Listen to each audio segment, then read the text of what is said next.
Imagine logging onto YouTube in 2015 and discovering a family that seemed perfect: a smiling mom, a devoted dad, and 6 adorable kids sharing their blessed life. Videos titled "No Bedtime for Kids" or "Earning Christmas Gifts" racked up millions of views. The mom, Rachel Franklin, called herself a godly parent, strict but loving. Fast forward to July 25, 2023, 9:17 a.m., Santa Clara, Utah. A 12-year-old boy, Evan, knocks on a neighbor's door. He's emaciated, 67 pounds, duct tape scars on his wrists, begging, "Please help. My mom's killing us." Police raid the mansion. They find his sister Sherry, 15, bound in a closet. The other kids, starved, beaten, exorcised. Rachel and her life coach, Jody Harlan, are arrested. The channel 6 Blessings, once a $1 million empire, crumbles. This is the full story of how a mom influencer turned abuser. From fame to felony, faith to fanatism. As of October 27, 2025, Rachel appeals from prison, but the scars remain. Welcome to 6 Blessings to 6 Nightmares. If you're ready, let's uncover the truth. To understand how Rachel Franklin became one of America's most notorious abusers, we must start at the beginning. The early years that shaped her into a parenting expert whose methods would horrify the world. Born in 1982 in a small town in Utah, Rachel grew up in a devout Mormon family. Her parents, Mr. and Mrs. Harlan, no relation to Jody, emphasized obedience and faith. Rachel was the oldest of 4 siblings, often responsible for disciplining the younger ones. From age 10, she recalls grounding her brothers for minor infractions, believing it was God's way. This strict upbringing, common in some religious communities, planted the seeds for her later extremism. According to the American Psychological Association, children in high-control environments are 2 to 3 times more likely to replicate those patterns as adults. In high school, Rachel met Kevin Franklin in 1999 at a church youth group. Kevin, 20, was a quiet engineering student. Rachel, 17, was charismatic and ambitious. They bonded over shared faith and dreams of a large family. "God wants us to have as many blessings as possible," Rachel said. They married in 2001 in an LDS temple ceremony, a simple affair with family. Rachel wore a modest white gown, Kevin a black suit. The reception featured homemade punch and dancing to hymns. Their honeymoon was a road trip to Zion National Park, where Rachel journaled about building a legacy. The first child, Chad, arrived in 2003. Rachel quit her teaching job to homeschool, believing public schools were worldly. Sherry followed in 2005, Evan in 2008, Abby in 2010, Bonnie in 2012, and Cole in 2013. The family lived in a cramped apartment, Kevin working long hours as a professor. Rachel started a blog in 2010, Franklin Family Blessings, sharing tips like no sugar for spiritual purity. It gained traction in Mormon circles. By 2014, with 10K followers, Rachel pitched a YouTube channel to Kevin. 6 Blessings, 1 for each child. "God is calling us to share our story," she said. Kevin agreed, handling the camera. The early videos were wholesome. Family Prayer Time, 2015, 50K views. Homeschool Hacks, 2016, 200K views. Rachel's charisma shone, long auburn hair, hazel eyes sparkling as she preached tough love. But subtle red flags appeared. In a 2014 vlog, Chad, 11, was grounded without a bedroom door for disobedience. Viewers commented, "That's harsh." Rachel replied, "Obedience is freedom."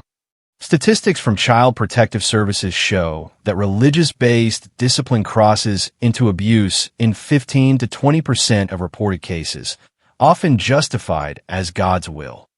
Rachel's methods escalated. No toys on birthdays, kids earning meals through chores. Kevin filmed it all, believing it was character building. By 2017, the channel hit 1 million subs. Sponsorships poured in. HelloFresh, FabFitFun, even a book deal. Parenting with Purpose sold 100K copies. The family upgraded to a 7,000 square foot mansion in Santa Clara with a home gym and theater. Rachel hired a nanny, but fired her for being too lenient. Kevin quit his job to manage the channel full-time. The kids became stars, Sherry's modesty talks, Evan's energy challenges. But behind the scenes, punishments grew. Evan, hyperactive, was forced to run laps until vomiting for exorcising energy. Abby slept on the floor for wetting the bed. Bonnie was shaved bald for vanity. Cole was locked in the pantry for stealing food. Rachel journaled, "The devil tests the strong." Comparisons to the Turpin family, California, 2018, are eerie. Another large religious family abusing kids under the guise of discipline, discovered emaciated and chained. Like Rachel, the Turpins justified it as love. Psychological experts, such as Dr. Gail Saltz, explain that in high-control religions, parents may develop delusional righteousness, believing abuse is divine. For Rachel, the early years were a foundation of faith turned fanaticism, setting the stage for the horrors to come. As one subscriber commented in 2017, later deleted, "This isn't parenting, it's prison." Little did they know how right they were. As 6 blessings soared, the first red flags emerged, subtle at first, then glaring. In this part, we examine the early signs of abuse hidden in plain sight, the viewer backlash, CPS visits, and how Rachel deflected criticism. We'll analyze the psychology of public abuse, compare to other family vlog scandals, and explore how faith justified cruelty. These flags were ignored until it was too late. The first flag waved in 2017, "No bedroom for Chad" video. Chad, 14, lost privileges for 7 months, sleeping on the bathroom floor. Rachel explained, "He lied about homework." Discipline teaches honesty. Viewers split, 60% praised, 40% called CPS. Rachel's response video, "Haters don't understand God's plan." Subs surged to 1.5 M. But Chad's eyes, hollow, avoiding the camera, hinted at more. Child psychologists like Dr. Bruce Perry note that public shaming in vlogs can cause toxic stress, leading to lifelong trauma. In 2018, Sherry, 13, had her hair shaved for vanity. Video, Sherry's lesson in humility, 3M views. Rachel, long hair was distracting her from God. Sherry cried on camera, but Rachel edited it as joyful repentance. Comments flooded. "This is abuse." Rachel banned critics, saying Satan sends trolls. Kevin appeared less, rumored to disagree but silent. Statistics from the Internet Watch Foundation show child exploitation in family vlogs rose 150% from 2018 to 2022, with discipline videos often flagged. 2019 brought Evan's energy challenge, forced to run laps until collapse for hyperactivity. Video cut before vomiting. A teacher tipped CPS after Evan showed up bruised. Investigators visited. Rachel charmed them, just playing sports. Case closed. But private journals later seized, revealed Evan's demon fights back. More runs. Comparisons to the Hart family, 2018 cliff plunge, show how vlogs hid abuse behind happy facades. The Harts adopted kids for content. Rachel birthed hers for the same. By 2020, pandemic lockdowns amplified flags. Videos like "No Food for Defiance" showed kids earning meals through chores. Abby, 10, went 24 hours without food for talking back. Viewers petitioned YouTube. 50K signatures. Rachel's live stream. "This is love." God fasted 40 days. Subs defended. "She's saving their souls." Kevin filmed his blue eyes distant. The channel hit 2.4 M subs, but red flags piled. Bonnie's 8. Soap mouthwash for lying. Cole's 7. Crate time for tantrums. Dr. Nadine Burke-Harris, child trauma expert, warns that such adverse childhood experiences increase health risks by 300%. For the Franklins, the flags were waving, but fame blinded everyone. The meeting with Jody Harlan in 2020 was the catalyst that transformed Rachel's strict parenting into outright torture. In this part, we explore Jody's background, their spiritual partnership, the Connections program, and how it radicalized Rachel. We'll analyze the psychology of cults and parenting, compare to NXIVM, and examine how faith was weaponized against the children. This alliance was the beginning of the end. Jody Harlan, 48, was a licensed therapist turned life coach in Ivins, Utah. Short blonde hair, piercing green eyes, she ran Soul Connections, a program blending Mormonism with energy healing and demon exorcism. Jody claimed visions from God to break sinful patterns. Her seminars drew desperate parents. Your kid's defiance is Satan's grip. We must crush it.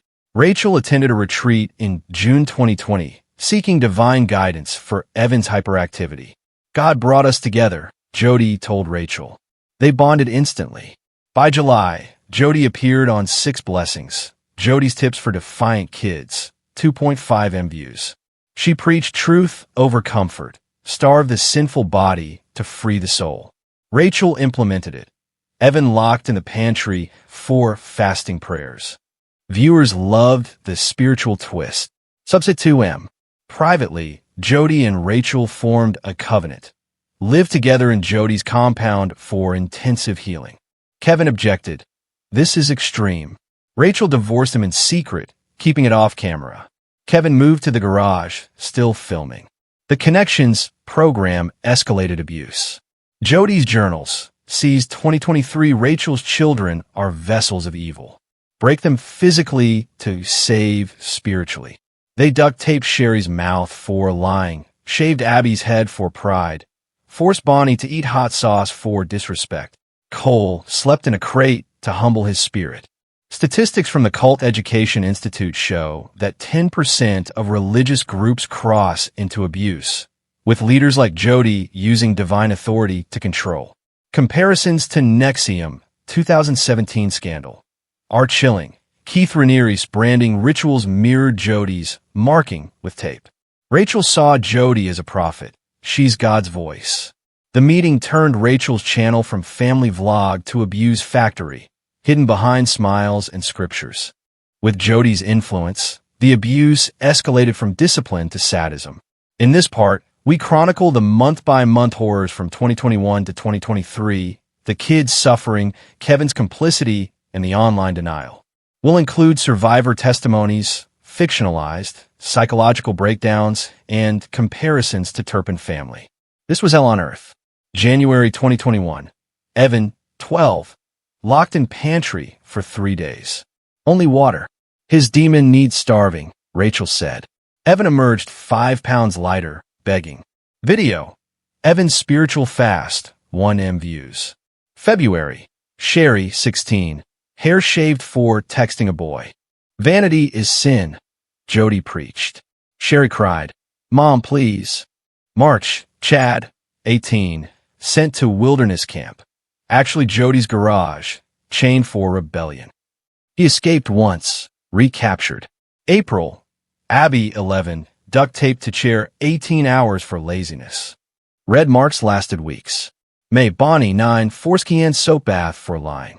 Burn scarred her skin. June. Cole, 8, crate slept for tantrums, fed scraps. 2022 intensified. January. Rachel's journal. Evan's demon laughs. No food until submission. He lost 20 pounds. February. Sherry bound in closet for worldly music. March. Chad whipped with belt for questioning God. April. Abby starved for disrespect. May. Bonnie shaved bald again. June. Cole pepper sprayed for crying. July. Group exorcisms. Kids prayed over while taped. August. Evan duct taped wrists/ankles, left in sun. September. Sherry's phone smashed for texting help. October. Chad fled.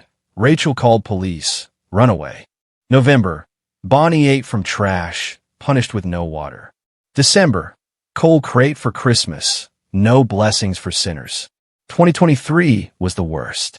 January. Evan, 15, basement isolated, eating bread/water. February. Sherry, 18, escaped window, recaptured. March. Abby, 13, tape muzzle for talking back. April. Bonnie, 11, hot sauce force fed. May. Cole, 10, crate 24/7. June, group starvation, family fast for purity. July 25th, Evan knocks on neighbor's door. Statistics, CDC says 1 in 7 kids abused. Religious homes 25% higher risk. Turpin family, 13 kids chained. Mirrors this, parents sentenced to life. Dr. Bruce Perry. This is torture, not parenting. The escalation was systematic, turning home into prison. The escape and raid on July 25th, 2023, was the dramatic climax that exposed Rachel's horrors. In this part, we recount Evan's daring breakout, the police response, the raid discoveries, and the immediate aftermath. We'll include bodycam details, survivor quotes, and comparisons to Jonestown. This was the day the blessings became nightmares revealed. Evan, 15, emaciated at 67 pounds, planned for weeks. Rachel and Jody left for a retreat. Kevin was at work. At 8:45 a.m., Evan pried open the basement window with a spoon, climbed out, barefoot, ran to neighbor Mrs. Jenkins. Knocked at 9:17 a.m. Please help. My mom's killing us. Mrs. Jenkins called 911. Bodycam. Officer arrives. Evan shows tape scars. They tie us up. No food. Sherry, hearing sirens, jumped from her window, landing hard but running to police. Mom and Jody are monsters, she cried. Raid at 10:30 a.m. SWAT breaches mansion. Rachel returns, screams. This is persecution. Jody, Satan sent you. Discoveries. Abby bound in closet. Bonnie in crate. Cole chained to bed. All malnourished. Abby 80 pounds. Bonnie with burns. Basement. Rat droppings. Evan's bed a mat. Journals. Day 92. Evan's demon weakens. Videos. 200+ hours of abuse. Kevin arrested later for complicity. Comparisons to Jonestown, 1978. Cult leader Jim Jones abused followers under faith, leading to mass tragedy. CPS stats, 700K U.S. kids abused yearly. Online exposure amplifies trauma. The raid saved the kids, but the scars run deep. The arrests and trial were the legal reckoning for Rachel and Jody. In this part, we cover the charges, pleas, sentencing, and family fallout. We'll include court transcripts, expert testimony, and comparisons to Elizabeth Holmes' fraud trial. This was justice, but what cost? August 30th, 2023. Rachel and Jody arrested on 6 counts of aggravated child abuse each. Mugshots. Rachel smirking, Jody defiant. Bail denied. Kevin charged with neglect. Released on $50,000 bond. September hearings. Kids testify via video. Sherry. Mom said God wanted us broken. Evan. I thought I'd die. October. Rachel's journals unsealed. 500 pages of demon logs. November. Plea deal. Rachel guilty to 4 counts. Jody to 6. December 18th. Sentencing. Judge. Worst abuse I've seen. Rachel. I was deceived by Satan. 4 to 30 years each. Jody got 10. 2024 appeals denied. Kevin divorced Rachel. Gained custody. Trial echoes Elizabeth Holmes. Theranos. 2022. Fame blinded to harm. Stats. 70% of child abusers are parents. Religious justification in 15%. The trial exposed vlogging dangers, leading to reforms. As of October 27th, 2025, the Franklin case echoes on. In this part, we update Rachel's prison life, Jody's manifesto, Kevin's redemption, and the kids' recovery. We'll include new interviews, laws, and comparisons to Duggars. This is healing after horror. Rachel in Utah State Prison, appeals denied. Writes redemption letters to kids, rejected. 2025 doc, she shows no remorse. Jody serving 10 years, publishing Soul Wars Manifesto. Kevin, remarried, custody of all 6. Works as engineer. Sherry, 20 college, TED Talk on abuse. Evan, 17, 120 pounds, therapy for PTSD. Chad, 22 no contact in military. Abby, 15, Bonnie, 13, Cole, 12 foster care, thriving. Franklin Act, 2025, bans kids and monetize vlogs without oversight. YouTube, Age verification for family channels. Duggar's comparison. Hidden abuse under faith. 2021 conviction. Stats. 1 in 7 kids abused. Online exposure ups risk 200%. The update shows resilience, kids healing, society changing. Rachel's story warns. Fame plus faith can hide evil. Protect kids, report abuse. Hotline 1-800-4 A child. Like, subscribe, comment thoughts. Next, Gledhill update. Stay vigilant.